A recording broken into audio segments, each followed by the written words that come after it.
talking about the fifth of the 5 core skills that Robert Brummett writes in his book. Oh, wow. What's the name of the book we're doing? Living Originally. There we go. Living Originally. That was very original of me. Okay, so we're at the fifth of the 5 core skills that Robert Brummett writes in his book, Living Originally, is key to personal self-transformation. So far, in case you missed it, we've covered radical self-awareness, deep self-acceptance, unlimited forgiveness. Apparently that happened. I wasn't here, and there's no recording, so we might have to take a good practice that day. I don't actually know. And then last week, universal benevolence. And so today's theme is compassionate communication, which was really great. The daily word was compassion today. Great little starter. And now sometimes there's a practice called nonviolent communication that some of you know about and we've talked about before. And it's sometimes called compassionate communication. This is not that, though they're not incompatible. We're just not doing that. That's not what we're talking about. So as I was going about my week, and I was thinking about this topic, and this is sometimes this little struggle happens for me sometimes. I'm like, y'all are smart people. You've been around. You've read the books. What can I tell you that you haven't already heard before? It's kind of, I mean, I guess it's the normal minister thing, right? What can I tell you that you haven't heard before? And I was like, well, sometimes we know things, but we forget. So there's that. So we'll go with that. And sometimes we just hear things in a different way. And sometimes it just happens that we notice. It's just like watching the same movie again and again, and you're like, oh, wow, I never noticed that before. So I'm just going to go with that. Because I know that we have all probably heard and talked about ways we can make our communication better and more effective and more kind. That's things we like to do. So I'll just throw out some ideas. Because slippery speech is common in our culture. There's certain responses that are expected. You're just expected to respond to a certain way, and it's not necessarily a kind way or a compassionate way, but that's just what's expected in our culture. And if I haven't told you a million times, exaggerations are very common. And they're not necessary, and diminishments too. Things down, all of those are very common. So this is a reason. Why right speech is one of the core tenets of Buddhism. Rightly, and speaking rightly or truthfully is a virtue in virtually all the world's religions. I've been watching this series on Netflix called Father Brown, and it's set in the 50s, and it's about a Catholic priest who solves mysteries, so it's pretty much like all sorts of great things all in one. And something I noticed is that whether this should be the way it is or not, if the constable asks the priest what happened, then they believe him. There's no question of whether or not he's telling the truth or not. Now, I'm not saying that clergy always tell the truth or should always, but that there's a higher standard that they're held to. And so that's interesting that all our world takes high esteem for truth speak. Maybe there's a spiritual element to that. I'm not saying. And so I think there's this great little element, this acronym that it's called THINK. You might have heard of it. T is it true? Is it helpful? Is it inspiring? Is it necessary? Is it kind? It's very, very easy, if you can remember all those words.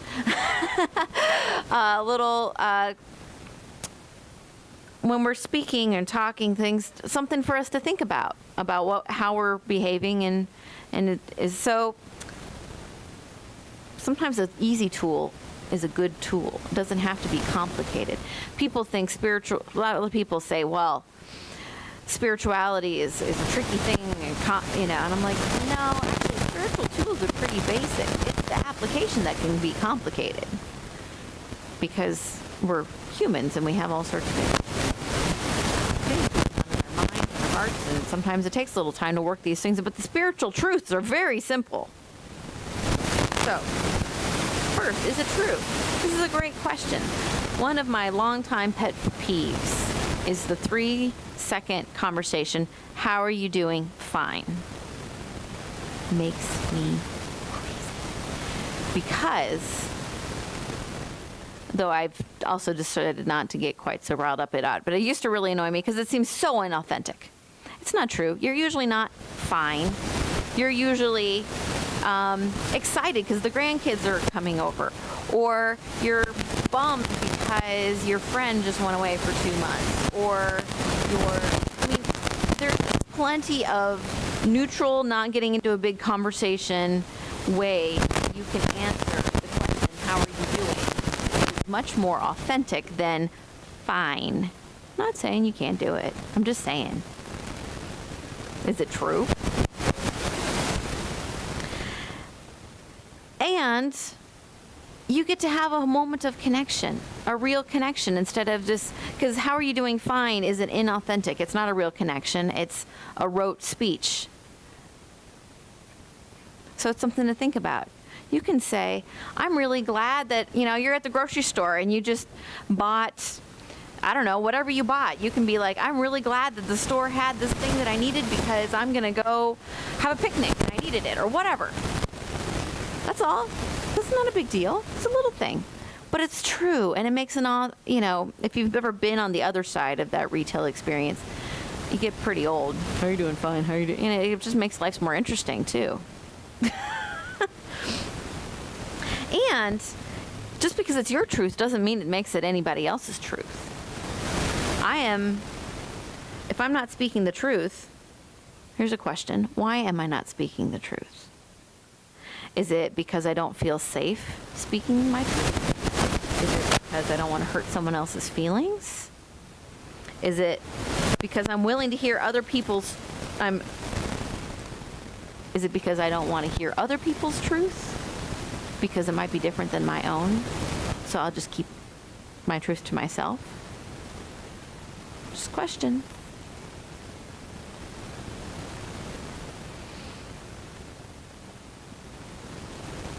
So the next thing is it helpful? There's that. So as you know, Marilyn and I are playing bocce this summer for Special Olympics. And until this June, I had never played bocce. I knew how to spell it, and that was all about, and there was balls involved. That's all I knew about bocce. And so I've been learning how to play on the fly. I'm not the only person who's been learning how to play on the fly. Pretty much we've just gotten out there and started going. We haven't had anybody sit down and say, here are the rules to play. And so I am grateful when someone notices, by the way, did you know that the ball has to stay below your waist or you might get disqualified? I didn't know. Good to know. Thank you very much. I'm grateful. That's helpful feedback. And if I notice that someone's doing something that I've heard isn't the rules, I go check with the coach or one of the assistants to make sure that I understand the rule correctly, first of all, because I might not. And if I do understand the rule correctly, I'd be like, by the way, because none of us want to get disqualified. That kind of is not the fun way to play the game.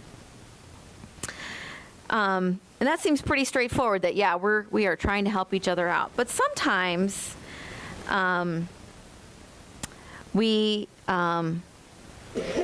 sometimes when we say something we think is being helpful, it can be heard as being argumentative or pushy or rude. And sometimes, if we're honest with ourselves, we meant it that way. Sometimes we're trying to make things the way we think they should be, even if it doesn't matter. Just a thought. So, it's truly helpful. Just a question. We can't control other people's reactions, but what are the intentions of sharing the information? And so the next thing, so we've got, is it true? Is it helpful? Is it inspirational? Now, in the book, Robert does not use this acronym, and this is not one of the things that he includes. But I like to think because I think it's so easy to remember. And it can be a tricky topic because what's inspiring to you is not necessarily what's inspiring to you. And many of us have probably been through a hard time of some sort or lost of someone important and had someone say something to us that to them probably felt inspirational, but to you felt like a ton of bricks. And so this is it inspirational can be a really tricky thing because we all come from a different perspective. And so sometimes the most inspirational thing you can do is to show up and say, I'm here. How can I help? And not say so much. But if you are aiming for inspiration, I highly recommend that instead of going with platitudes or normal things that people say, which aren't necessarily helpful, that you really tap into your inner wisdom for that inspiration. Because when you do, it's so much easier. You'd be surprised what you find in there. Next, is it necessary? This is similar to is it helpful, but it's less about the content and it's more about, do I need to say anything at all? Is it necessary? If you ever listen to or watch sports, or maybe you just know this, even if you haven't, there's two kinds of announcers. There's the play-by-play person who's saying just the facts, what's happening on the field. And then there's the color person who puts on all the extra flowery stuff and says, well, so-and-so's mom is here today and da-da-da-da-da and all that other stuff. They're from, wherever they're from, and they tell you all this other stuff. And they just kind of fill in the space. I don't know about you, but I have had experiences where maybe I'm in a public place and there's somebody who just needs to fill in the space. You just sort of like that color announcer. It's like, I really just need to know where the bathroom is. Or whatever it is. I really just need the facts. Thanks. And that's not to say that talking about the variety of things in life is bad. But is it necessary? What's our motivation? If you're having that brief conversation with a stranger at the grocery store, maybe you're saying, hey, I really am excited about this weather today. This is really great. Or I'm really concerned about getting home before the ice starts. There's nothing wrong with that. And maybe if they're working in the grocery store and they've been in there 6 hours, they don't know that the ice storm is about to start. Maybe it's helpful to them to know that. However, if your intention is an authentic relationship or authentic interaction with someone who you know, who you care about, I urge you to go deeper. The content, what is necessary? Just a question, something to consider. And then finally, is it kind? Now, Robert points out that some people have trouble balancing truth and kindness, and we probably all have come across that instance where we're like, well, sometimes the truth hurts. Doesn't have to, though. It doesn't have to, because if something is really the truth and it's really necessary, then the question is, how can I share it and also be kind?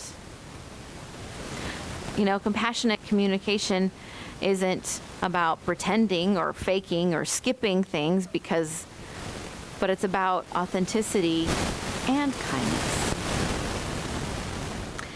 If you want to have authentic relationships and closer relationships with people, this is kind of a easy one, but someone says, oh, what do you think of my new shoes? Aren't they fabulous? You might say, well, high heels are not my personal style, but I'm really glad that you found something that you think is great. That's kind and true. You don't have to say, oh my gosh, I love those. Because you know what? You might end up with one underneath your Christmas tree if you do that. And you don't want to do that, right? And then they want to know why you didn't wear them. And then you got yourself into more of a kerfuffle if you just said, They're not my style personally, but they work for you. And if you don't think that that's true, you can come up with something else to say.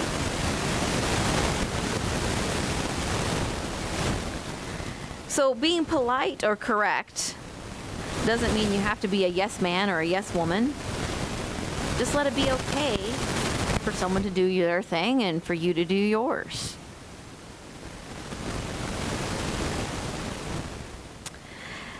But speaking is only part of the equation of compassionate communication.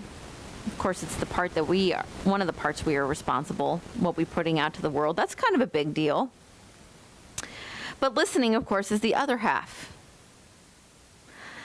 When here we are, we have the opportunity for awareness, or we can be listening without listening. We can be completely in our world and considering how we're going to respond instead of listening to what's being said. Or you can be like what happens in our house. I'll be going down the hallway and Mary Ellen will start talking to me in sign language in her room, and my husband will start talking to me in English out loud from the other room, and he doesn't know that she's talking to me in sign language. So I actually can't process both at the same time.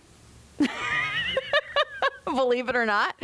And so I have to say to him, I'm like, okay, you got to start over again because I totally wasn't listening. I mean, I heard him saying words, and I might have even heard what some of the words are, but I can't fully understand what he's saying unless he just says, like, I'm going outside. That I probably could pull together, but you just can't do it. And even if you don't have people talking to you two languages at one time, sometimes our brains are doing the same thing, right? Our brains are talking to us. We're having our own inner dialogue about what's going on and not actually listening to the person who's standing in front of us. Have you done that before? Yes? So that's kind of like level one. The next level is listening with our head. And we hear and comprehend what's being said. We usually engage in a kind of a polite status quo sort of way. We're, open but we're just sort of present. We're there, but not there. Then the third level is listening with the heart. And when we listen with the heart, we're open to being changed. We're open to hearing what they're saying, letting that evolve and grow. Something new could emerge from this conversation. This is where good therapy lives, is in this space of truly hearing and understanding. And then there's a fourth, which Robert says is a very rare occurrence. So that's not where you hang out. It's okay. It's one of those really special, truly open, present, sort of, we call it God-centered conversation, where you're speaking in that truly heart-open, centered, spirit-led kind of conversation. They're rare and beautiful. Very vulnerable. That just doesn't happen when you're just kind of like driving down the road, chatting about whatever. It's okay. It's just something to be aware of. So, with listening, we once again ask ourselves, what is my motivation? That's what we asked when we were speaking. What is my motivation? What is my intention for what I'm doing? When we're listening, we do the same. What is my motivation? What's my intention for this conversation? Am I waiting for my turn to say what I think is important? Or am I really engaging? Of course, we're practicing, not perfecting. There's no such thing as perfecting, so get over it. We're practicing. And these are tools. So each time we use a tool, we get a little better at it.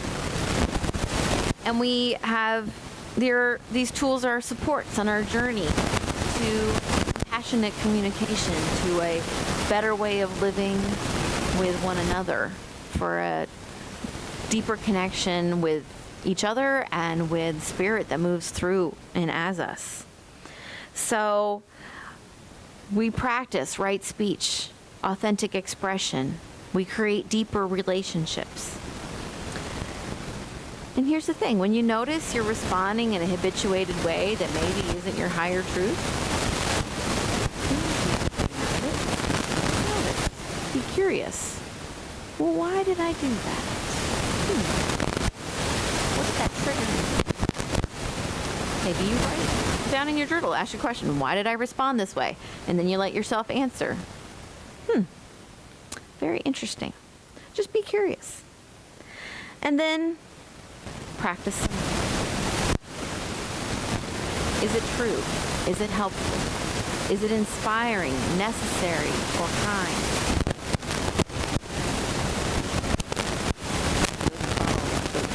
Probably don't say it. What is the motivation for this interaction? How am I listening? Is my heart?